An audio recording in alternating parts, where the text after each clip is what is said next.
Waziri wa Nishati Deogratias Ndejembi amemtaka mkandarasi anayetekeleza ukarabati wa kituo cha kufua umeme Hale mkoani Tanga kukamilisha mradi huo ifikapo Julai 31, akionya kuwa serikali haitatoa nyongeza nyingine ya muda na itachukua hatua za kimkataba endapo agizo hilo halitotekelezwa.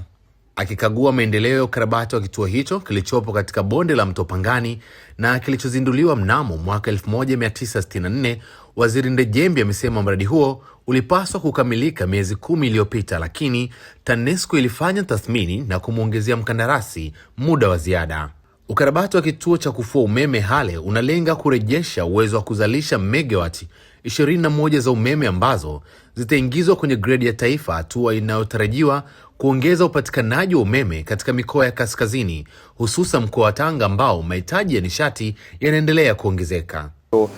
Serikali ya Daktari Samia Suluhu Hassan kwa kushirikiana na serikali ya Sweden kupitia SIDA ikatoa fedha, serikali ya Jamhuri ya Muungano wa Tanzania 40%, serikali ya Sweden kupitia SIDA 60%, ambao jumla kama bilioni 64 kwa ajili ya kuweza kurehabilitate sasa mradi huu, kwa maana ya kuweka mitambo mipya ya uzalishaji, mitambo yote miwili, ili kituo hiki kiweze kurudi kuzalisha megawati 21.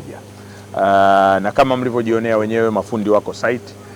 Mradi uko nyuma ya muda, ilitakiwa ukamilike miezi 10 iliyopita, lakini tumemtaka mkandarasi leo hii kuhakikisha kwamba anamaliza kazi hii kwa wakati. Mkataba wake unakamilika mwezi wa 7 tarehe 31 mwaka huu, na tumemweleza mkandarasi kwamba hatutokuwa tunafanya extension yoyote ile, kwa sababu alipewa extension ya kwanza mwezi Machi mwaka huu ili aweze kukamilisha, na ndio inaenda hiyo mpaka Julai tarehe 31. Kwa hakutokuwa na extension yoyote, lakini cha kuridhisha serikali ni kwamba 98% ya vifaa vyote vinavyohitajika kwa ajili ya kukamilisha mradi huu vipo hapa site.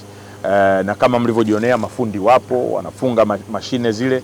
Kwa hiyo muda si mrefu tutakuwa tumeweza kuanza uzalishaji wa umeme megawati 21, kuongeza katika gridi yetu ya taifa, ili kuongeza nguvu katika mikoa hii ya huku kaskazini, kwa maana pia mkoa wa Tanga ambao mahitaji yao na wenyewe yamezidi kukua siku hadi siku. Mkoa wa Tanga sasa unatumia karibia megawati 130.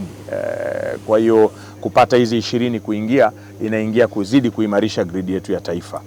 Kwa sasa pia tuta upgrade mitambo hapa. Mnaona transformer hizi, transformer ndogo itatoka, itawekwa transformer kubwa yenye uwezo wa kupokea umeme mkubwa zaidi. Lakini vile vile nyaya zile zilizokuwa zimewekwa waya zilizatoka mwaka 1964, ambazo zilikuwa pia uwezo wake wa kusafirisha umeme ulikuwa uwezo mdogo. Wataweka nyaya ambazo zina uwezo wa kusafirisha umeme mkubwa zaidi, ili wananchi wa mikoa ya kaskazini waweze kupata umeme wa uhakika kwa ajili ya uzalishaji, kwa sababu umeme sasa si anasa. Umeme ni hitaji la msingi la Mtanzania katika shughuli zake za kila siku. Ameelekeza swala kubwa ni kwamba tumalize mradi kwa wakati. Kwa sisi kama TANESCO tumeyapokea maelekezo hayo na tutayafanyia kazi kuhakikisha kwamba tunamsimamia mkandarasi aweze kumaliza kazi kama ambavyo anahitajika kwenye mkataba, na zile adhabu ambazo zitakuwepo kwenye mkataba basi tutazifuata kulingana na vifungu na masharti ya mkataba kama ambavyo maelekezo ya Mheshimiwa Waziri yametolewa. Mradi huu hapa umegharimu dola milioni 24.81 sawa na takriban bilioni 64 za Kitanzania kwa ujumla wake, kwa maana ya mitambo pamoja na hichi kituo cha kupooza umeme. Na mpaka sasa hatua tuliyofikia ni 83%, na kazi, kwa sababu tunaendelea kufanya kwa usiku na mchana, tuna uhakika tunaweza kufika ile ahadi ambayo tumeahidi ya tarehe 31 mwezi wa 7.